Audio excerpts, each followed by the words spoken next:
या ठिकाणी मी तुम्हाला ज्यावेळी मी पदग्रहण केलं त्याच वेळी मी सांगितलं होतं की माझी पहिली बैठक जी असणार ती मुंबईमधल्या सर्व अनधिकृत बांगलादेशी हॉकर्सच्या विरोधात, ज्याचा पाठपुरावा सातत्याने माजी खासदार डॉक्टर किरीटभाई सोमय्या हे सातत्याने करत होते. त्यांनी काही विषयही माझ्याकडे त्यावेळी दिलेले होते. त्या अनुषंगाने मी सातत्याने माझ्या भाषणामध्ये कायम मी हा मुद्दा तुमच्याकडे घेऊन आले होते. आणि आता माझ्या दालनामध्ये या ठिकाणी उपमहापौर संजय घाडीजी, त्याचबरोबर भारतीय जनता पक्ष गटनेते श्री गणेश खणकरजी, त्याचबरोबर आमचे दोन सन्माननीय नगरसेवक डॉक्टर नील सोमय्या आणि श्री प्रकाश गंगाधरेजी, आणि त्याचबरोबर या ठिकाणी सर्व मुंबई महानगरपालिकेचे संबंधित सगळे अधिकारी, त्यामध्ये एएमसी शर्माजी होते, उपनगरे आरोग्य विभाग त्यांच्याकडे, आणि श्रीमती दक्षा शाह आणि इतर सगळे आरोग्य अधिकारी. आता मी संबंधित पूर्ण जी यादी आहे ती तुमच्याकडे पाठवेन. विस्तृत अशा पद्धतीने जवळपास 1.5 तास ही मीटिंग चालली. मुंबईमध्ये ज्या पद्धतीने मुंबई महानगरपालिकेच्या गेल्या 4.5 वर्षाचा जो भोगळ कारभार होता, त्यामध्ये ज्या पद्धतीने जन्म प्रमाणपत्र वाटले गेलेत, त्या सगळ्याचा लेखाजोगा गेल्या इतक्या वर्षाचा किरीटबाई यांनी सगळे पेपर्स या ठिकाणी या मीटिंगमध्ये दाखवले गेलेत. सगळे प्रश्न किरीटबाईंच्या माध्यमातून त्यांना विचारले गेलेत. बऱ्याच प्रश्नांना ते उत्तर देऊ शकले नाही, कारण खूप मोठा त्यांचा भोगळ कारभार आणि भ्रष्टाचार या ठिकाणी दिसण्यात आला. जवळपास आतापर्यंत जेवढे पेपर वर्क वरती दाखवले गेलेत, तर 237 अशा पद्धतीचे बोगस जन्म प्रमाणपत्र मुंबई महानगरपालिकेच्या माध्यमातून त्यांना दिले गेले होते, जे त्यांनी कॅन्सल केले हे मान्य केलं. पण जे ओरिजिनल जन्म प्रमाणपत्र अजूनही लाभार्थीकडे आहेत, बांगलादेशी अनधिकृत लाभार्थीकडे आहे, लाभार्थी म्हणता येणार नाही, अनधिकृत बांगलादेशींकडे, ते अजून त्यांच्याकडनं घेण्यात आलेले नाही. पण आता त्यांनी असं सांगितलं की महिन्याभरामध्ये आम्ही त्या ठिकाणी जाऊन ते पत्र घेण्याचं काम करतो. पण त्यामध्ये डॉक्टर किरीट सोमय्या यांनी सांगितलं की तुम्ही ज्यांना ही जन्म प्रमाणपत्र दिली आहेत त्याच्यामध्ये काही लोक अस्तित्वातच नाहीयेत. इनफॅक्ट ती लोक जन्माला आलेली अशी हॉस्पिटल पण अस्तित्वात नाहीये. म्हणजे इतक्या मोठ्या प्रमाणामध्ये एमओएच कडनं त्या वॉर्डच्या अशा पद्धतीचं काम या ठिकाणी झालेलं आहे, हे या मीटिंगमध्ये स्पष्ट दिसण्यात आलेलं आहे. जवळपास आतापर्यंत ह्यांनी दिलेल्या पेपरवरती 8 FIR त्यांच्यावरती झालेले आहेत. आणि सर्वात महत्वाची बातमी जर या ठिकाणी आलेली आहे, तर अशरफ काझी नावाचा एक डॉक्टर, ज्यांनी या ठिकाणी, हे तुम्हाला मी प्रमाणपत्र दाखवते, डॉक्टर अशरफ काझी. आता हा डॉक्टर आहे की काय आहे ह्याची पण तपासणी झाली पाहिजे. 2015ला मला वाटतं यांना सर्टिफिकेट मिळालं, ते मला वाटतं हे पण झालेले, आणि 2024ला त्यांनी घरी एका महिलेची डिलिव्हरी झाली होती, ज्या डिलिव्हरीला ते स्वतः उपस्थित पण नव्हते, पण त्यांनी हे पत्र दिलेले. परत त्याच्यामध्ये संगनमत येतं त्या ठिकाणच्या कन्सर्न एमओएचचं की अशा पद्धतीचं जे किती मोठा भ्रष्टाचार आहे हा, किती मोठी ही गोष्ट आहे की हा डॉक्टर अशरफ काझी यांनी या पद्धतीचं सर्टिफिकेट त्या बाईला दिलेलं आहे. याचे सगळे पेपर्स किरीटबाईंनी डॉक्टर आरोग्याच्या अधिकारी दक्षा मॅडम यांच्याकडे दिलेले आहेत. त्याच्यावरती FIR घ्यायला सांगितलेली आहे, पण ती अजूनही घेतलेली नाहीये. अशा पद्धतीचे बरेच विषय या माझ्या दालनामध्ये झालेल्या मीटिंगमध्ये झालेले आहे. त्याचबरोबर ज्या डिले ऑर्डर्स आहेत, आतापर्यंत जेवढे ऑर्डर्स दिलेले आहेत त्या सगळ्या ऑर्डर्सची क्रॉस चेक या ठिकाणी झाली पाहिजे, या पद्धतीची विश्लेषण या मीटिंगमध्ये झालेलं आहे. त्यानंतर 1/1/2016 नंतरचे रेकॉर्ड्स आता यावरती आम्ही चेक करायला सांगितलेले आहेत. सगळे पेपर्स खासदार किरीटभाई सोमय्या यांच्या माध्यमातून या अधिकाऱ्यांना दिले होते, वारंवार त्यांच्या टेबलावरती होते, पण त्यांनी आतापर्यंत त्याच्यावर कधीच कारवाई केलेली नाही. मला तर या गोष्टीचं आश्चर्य वाटलं, इतकं सगळं मटेरियल तुम्हाला दिल्यानंतर डॉक्टर किरीट सोमय यांच्या माध्यमातून मग तुम्ही यावरती कारवाई का नाही केली, FIR का नाही घेतली, असे बोगस प्रमाणपत्र का वाटले गेले, हा खूप मोठा प्रश्नचिन्ह आज BMCच्या या बोगळ कारभारावरती निर्माण होतोय. आता त्यांनी सांगितल्यावरती ते म्हणाले की आम्ही आता 237 जे प्रमाणपत्र या ठिकाणी दिलेले आहेत ते आता आम्ही कॅन्सल करण्याचं काम आम्ही त्या ठिकाणी करणार आहोत. त्या ठिकाणी स्थानिक पोलीस स्टेशन असेल किंवा तहसीलदार या सगळ्यांना घेऊन. परंतु एकंदरीत या मीटिंगमध्ये पाहिलं तर बऱ्यापैकी मुंबई महानगरपालिकेच्या अधिकाऱ्यांची काही काम करण्याची इच्छाशक्ती दिसत नाहीये, हे सिद्ध झालेले आहे. आम्ही आता बऱ्यापैकी अधिकाऱ्यांना या सगळे अनुत्तरित होते, कोणालाच उत्तर देता आले नाहीये. खूप मोठा भ्रष्टाचार याच्यामध्ये दिसतोय. वॉर्डचे MOH ला घेऊन जे 2 MOH डॉक्टर कसारे, किरीटभाईंनी यावरती इतका मोठा अभ्यास केलेला आहे, त्यावेळी डॉक्टर कसारे आणि डॉक्टर संजय मुंडे या दोघांना निलंबित केलंय, पण त्यांची इन्क्वायरी चालूच ठेवणार, FIR घ्यायला सांगितलेले आहे. अशा पद्धतीचे बरेच MOH पण आपल्याला मिळणार आहेत. तर ह्या अशा संपूर्ण 237 केसेस या माध्यमातून आता निश्चित झालेले आहेत.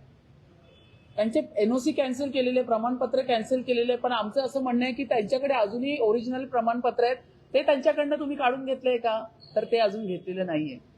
आता त्यांनी सांगताना 1 महिन्याचं टायमिंग दिलेलं आहे. मी तर बोलले मला 15 दिवसात द्या, पण ह्याच्या पुढेही जाऊन आता आमचं असं ठरलेलं आहे, आता 3 वाजता गटनेत्यांची जी काही मीटिंग होणार आहे, की यापुढे जर मुंबई महानगरपालिकेच्या इतक्या मोठ्या पदावर असलेल्या अधिकाऱ्यांनी जर या पद्धतीने कारवाई केली नाही किंवा अजूनही डिले करण्याचा प्रयत्न केला, तर मग आम्हाला महानगर सभेमध्ये, हाऊसमध्ये यांच्या विरोधात प्रस्ताव आणावा लागेल. कारण जोपर्यंत अशा पद्धतीने इतका मोठा भ्रष्टाचार आणि त्यांना देशद्रोही लोकांना सांभाळण्याचं काम जर मुंबई महानगरपालिकेच्या माध्यमातून होत असेल, तर आम्हाला सगळ्या नगरसेवकांना आम्हाला कडक कारवाई या ठिकाणी घ्यावी लागेल. तुमच्या पत्रकार परिषदेचे 3 महत्त्वाचे मुद्दे आहेत. सगळ्यात आधी तुम्ही म्हणालात की बांगलादेशी अनधिकृत फेरीवाले, तर हे वर्गीकरण आपण करणार आहोत की सरसकट सगळ्या फेरीवाल्यांवर कारवाई करणार आहोत. दुसरं म्हणजे ज्या अधिकारी तुम्हाला दोषी काही आढळलेले आहेत, तर त्यांच्यावर सरसकट आता सगळ्यांवर कारवाई करणार की ते आता शोध मोहीम तुम्ही घेणार. आणि तिसरं महत्त्वाचं, अनधिकृत फेरीवाले किंवा अनधिकृत जे बांगलादेशी इथे राहत आहेत, रोहिंग्या असतील, तर ते इथे कसे येत आहेतच मुळात कसे, आता त्यांच्यावर आवर कसा घालणार? नाही, आपण एक स्टेप बाय स्टेप प्रश्नांची उत्तरं देऊया. या ठिकाणी जे फेरीवाले आहेत मुंबई महानगरीच्या रोडवरती, फुटपाथवरती बसलेले, त्याचे जन्म प्रमाणपत्र आम्ही चेक करणार. ती मोहीम आम्ही जोरदार हातामध्ये घेणार. बऱ्यापैकी हे तर मला असं वाटतं 1000 केसेस आहेत किरीटभाई, तुम्ही सांगितल्याप्रमाणे, त्याच्याही पेक्षा जास्त पण असतील. पण या ठिकाणी जे फेरीवाले बसलेले आहेत त्यांचे जन्म प्रमाणपत्र अगदी कठोरपणे चेक केले जाणार. यावरती कुठलाही क्षमा या ठिकाणी केलं जाणार नाही, कारण हा खूप मोठा हा देशद्रोहपणा आहे. या ठिकाणी बांगलादेशातून या पद्धतीने आलेले जे आहेत देशद्रोही अनधिकृत फेरीवाले, त्यांना जर सांभाळण्याचं काम कुठले अधिकारी करत असतील तर त्याच्यावरती पूर्ण कारवाई होणार. पण फक्त बांगलादेशी फेरीवाल्यांवर कारवाई होईल की नाही, सरसकट. आता बघा, हे करत असताना आम्ही प्रत्येक घेणार आहे. प्रत्येक फेरीवाले कुठले, त्यांचे आधार कार्ड, त्यांचे जन्म प्रमाणपत्र चेक केले जाणार. आता बऱ्यापैकी ह्याच्यावरती खूप मोठं विश्लेषण झालेलं आहे, तर त्या पद्धतीने आम्ही सगळी गाईडलाईन आणि लाईनअप करून दिलेली आहेत कामं. त्या पद्धतीने त्यांनी आम्हाला शाश्वत केलेलं आहे की आम्हाला तुम्ही आता ही जी 237 आहे सध्या हातातली आहेत, त्याच्यासाठी त्यांनी 1 महिन्याचा अवधी मागितलेला आहे. इतर सगळ्या गोष्टींसाठी त्यांनी 15 दिवस घेतलेले आहेत की आम्ही FIR आता सोमवारी FIR घेणार आहेत. जे आता आम्ही किरीटभाईंनी ज्या लोकांची नावं त्यांना दिलेली आहेत त्याच्यावरती FIR घ्यायचं, जसं अशरफ काझी, याच्यावरती FIR घेण्याचं काम आता सुरू होणार आहे. सुरू होणार हे ऍक्च्युली ऐकायला फार आम्हाला वाईट वाटलं. जर त्यांच्या हातामध्ये गेल्या 6 महिन्यापासून हे पेपर पडलेले तर तुम्ही का नाही घेतले, हा मोठा प्रश्न आहे. फक्त मला एकाच आपल्या ह्यांचं कौतुक करावं असं वाटतं की ठीक आहे की त्यांनी ह्याच्यावरती घेतलेलं आहे काम. त्यांचं नाव ह्याच्यामध्ये दिलेलं आहे, तहसीलदार आपल्या कल्पना गाडे मॅडम, त्यांनी मात्र 8 FIR घेण्याचं काम केलेलं आहे. त्यांचं खरंच या ठिकाणी कौतुक झालं पाहिजे. आणि या ठिकाणी जे मुंबई महानगरपालिकेचे आरोग्य अधिकारी जे बसले होते त्यांच्यासाठी हा विषय की जर आणि त्यांनी काही पेपर्स त्यांच्याकडे पाठवले पण होते की या 4 लोकांवरती FIR घ्या, पण तरीही ते घेऊ नाही शकले.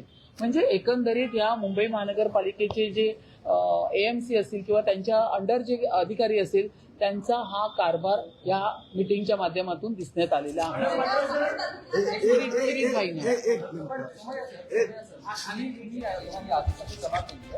पण येणारे लोक इतक्या मोठ्या प्रमाणात आहेत तर त्यांना होणार नाही भूमिका काय असेल? मी मुंबई महापालिकेचे महापौर रितू तावडे, उपमहापौर संजय घाडी, गणेश खनकर यांना धन्यवाद देतोय. आज त्यांनी ही विशेष बैठक घेतली. मुंबईत जे बोगस जन्म प्रमाणपत्र घेऊन गेले, ज्यांच्याकडे ते महाराष्ट्रात हिंदुस्थान जन्मदानाचा कोणता पुरावा नाही, असे 10,000 लोक संबंधी माहिती मी मुंबई महापालिकेला दिलेली आहे.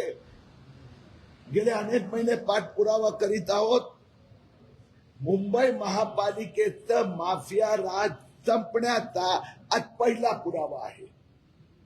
कारण की हे जन्म प्रमाणपत्र घोटाळा हे बांगलादेशी माफिया आणि मुंब्रा गँग चालवत होती. एक जसं रितू तावडेने एक उदाहरण दिलं, डॉक्टर अशरफ काझी. मी यांच्याकडे 100 डॉक्टरांची यादी दिली आहे. 100, ज्यात मानखुट, गोवंडी, देवनार, नौपाडा, नागपाडा, बेहरामपाडा, कलिना, कुर्ला यातील असे हे डॉक्टर्स आहेत की जे बोगस जन्म प्रमाणपत्र देतात, घरी जन्म झाल्याचं सर्टिफिकेट देतात. महापौर महोदय, उपमहापौरांनी आज आम्हाला आश्वस्त केलं आहे या सगळ्यांची एका महिन्यात चौकशी होणार. दुसरी गोष्ट, गेल्या काही महिन्यात महापालिकेचे मी 4 एरिया कव्हर केले. 4, कुर्ला, मानखुट पूर्व, मानखुट पश्चिम आणि मुलुंड मध्ये फक्त 2 उदाहरणं सापडली, परंतु या 3 परिसरात 2,500 अशी नावं सापडली. म्हणून हा आता बांगलादेशी आहे की रोहिंग्या आहे ते आम्ही नंतर बघू. यांचा जन्म भारतात झाला आहे आता एक पण कागदपत्र नाही आहे, तर त्याची पुढची तपास ATS करणार. आज मुंबई महापालिका महापौरांपासून ही मोहीमची सुरुवात झाली आहे. सोमवारी मी छत्रपती संभाजीनगर महापालिका आणि दुपारी नाशिक महापालिकेत जाणार आहेत.